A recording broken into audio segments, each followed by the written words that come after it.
Girl in the Ashes. Chapter 8. This week Prince Edward is coming to our house.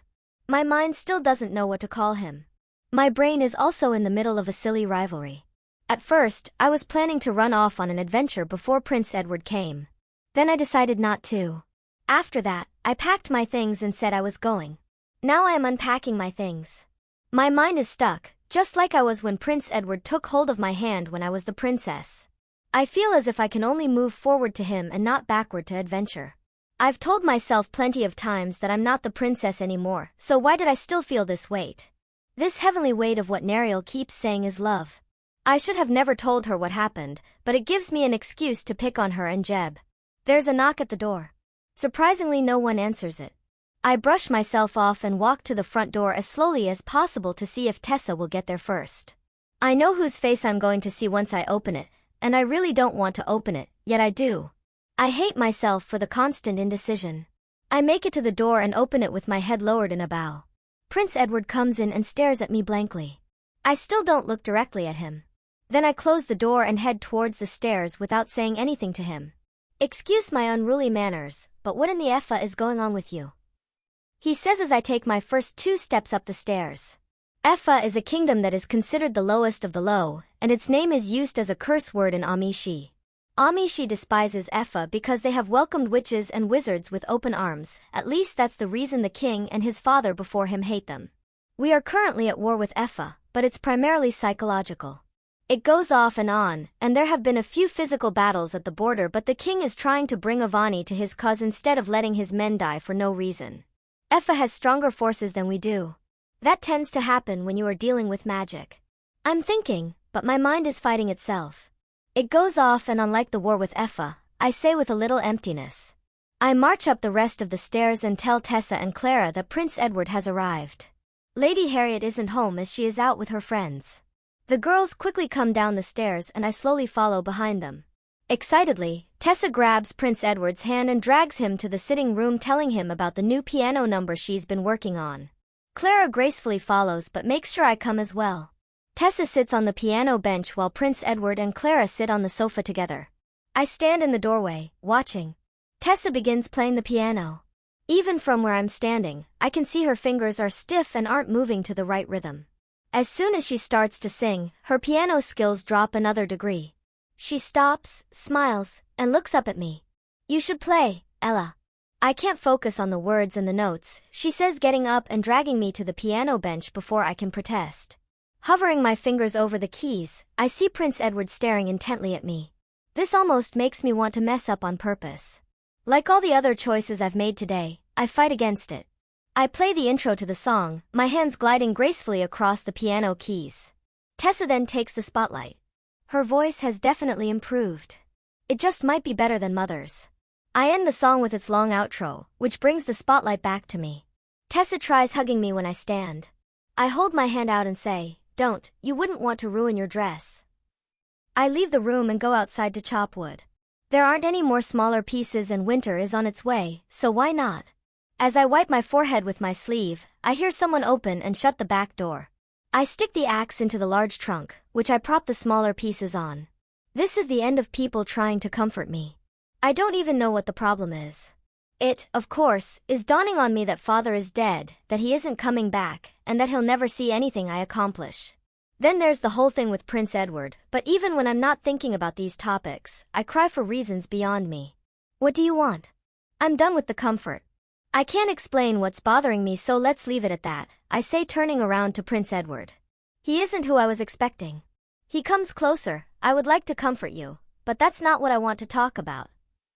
I run my fingers through my hair, trying to figure out what he's thinking. "Okay, what is it, Your Highness?" "I want us to go to the Hall of Records in Avani," he says, now 2 feet away from me. "Why there? And why would you want me to go with you?" I can't be hopeful just yet. To look through the nobility's daughters. I need to find that girl, and you're the only person I know who would go with me and be of use. Your father has been there countless times and told you about it. I believe he means it, but I still have some questions before I agree. There's also the matter that he won't find anything about his princess. If I went with him, it would mean I'd have to lie through my teeth, but it could also send him off my trail. Plus, getting away for a while is what I wanted. When are you planning to go? I ask. After this week is over. I made sure your house was the last one on my list. Ever think she'd come to another ball? It would be easier. Don't you hold one each season? Do it after that. You might even have a better lead, I say, seeing a chance to end this fascination that is far from love. Adventure sounded great, but I don't think I can deal with him coming with me. I am, after all, trying to get away from all this, not dig myself deeper. That does sound like a better idea, but are you in? He asks, almost pleading with me. Fine, but make sure she's worth it. We'll have to travel through snow most of the journey. He smiles and stares dramatically at the sky. She is. Trust me. I've never felt this way about anyone. I huff and turn around to my work. You sure about that? I take the axe out of the trunk and set a smaller wood piece on top of it. Right as I let the axe fall, he speaks. What do you mean? I laugh and say in my best Prince Edward voice, I never did give you that proper goodbye. I continue and list off on my fingers, then there's that look you gave to her, and let's see. Tessa, Clara, and me. He angrily marches over and takes the axe from me. He slams it into the wood and turns to me. I realize I pushed him straight off the edge without considering the consequences. So you are jealous? Then go ahead and kiss me. That's the point I'm trying to make. Why would I kiss you? I shout, standing on my tiptoes. That would make it worse. All I want to know is why you do it. For you, it was because I wanted to know if you were Ella. Everything you did and said proved that. Then for the girls at the ball, I'm told to treat them special because they are ladies who deserve attention. It's all to please my father. All I can say is that I feel different about her.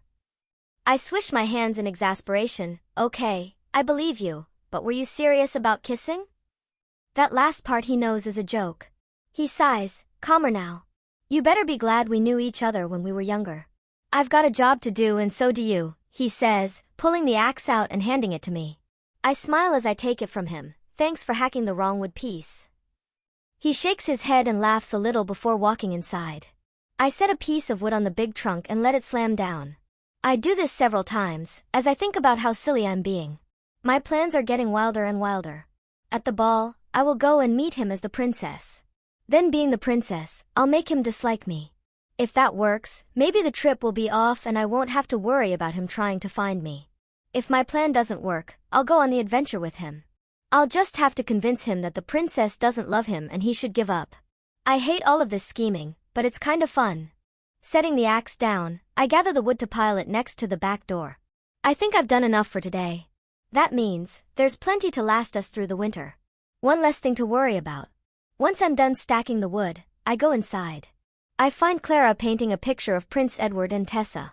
You'd think if Clara liked Prince Ed, she would decide to paint just him instead of him and Tessa.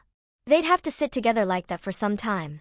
I am, however, surprised at the conversation. What was she like, the mysterious noblewoman? Clara asks him. Holding still, he says, well, mysterious for sure. She could be anyone. I didn't even get her name. Besides that, Tessa says. Fair, modest, gentle, kind, and a tease, he says, soft in tone. I speak up, yes, and you know all that about her in one night? Save it until you know more. Be glad I suggested you have another ball. They all stare at me. I close my eyes, regretting my life decisions once more.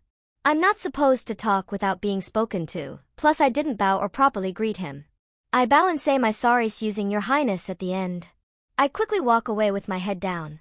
I hear Tessa quietly ask Prince Edward, there's going to be another ball? I shouldn't have done it, Neriel. It's turned into a mess. I'm going to end it at the next ball.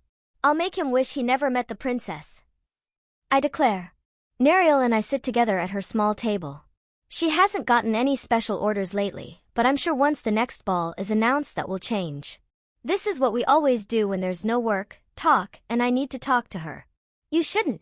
What are you so afraid of anyway? That he'll choose you as his bride? That you could become a queen? That would never happen. I'm a servant, so there's no way his father would let him once he found out who I was. Love finds a way, and you can't convince me he wasn't interested in you at the marketplace.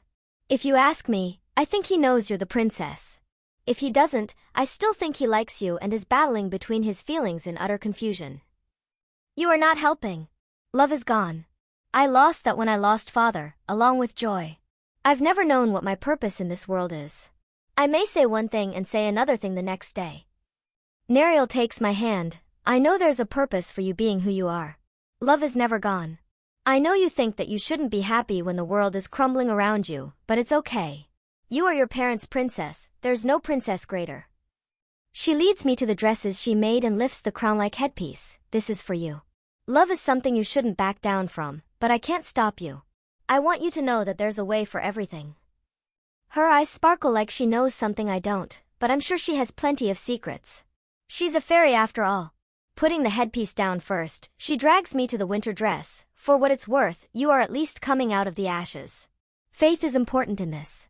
You have to have faith in what you decide. It's like you say all the time.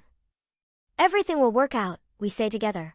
Those words play through my mind as I go back home, wishing her farewell. She is clever to use my own words against me. If only I had her wisdom. By the time I get home, everyone is asleep. Good, I don't want to talk to anyone right now. I want to think and dream. I go to the fire in the kitchen and rest my head down. I'm startled by footsteps from behind and Prince Edward's voice. I sit upright and turn to him. You sleep here every night? He asks, the light barely catching his face. He sits next to me in his fancy, white attire, which contrasts his dark eyes. I stare at him for a while, trying to figure out his master plan. Yes, I can't sleep most nights. Besides, the fire is warm and comforting, Your Highness, I say, now looking at the fire's orange flames. Do you at least have a blanket? I point over to a blanket full of holes. You mean that? He sighs. That is not a blanket, Ella. Yeah, well, it used to be nicer. I know I blame the king, but some of my problems are self-inflicted. I chuckle, turning my head to him. He looks at me genuinely, not in the way he used to.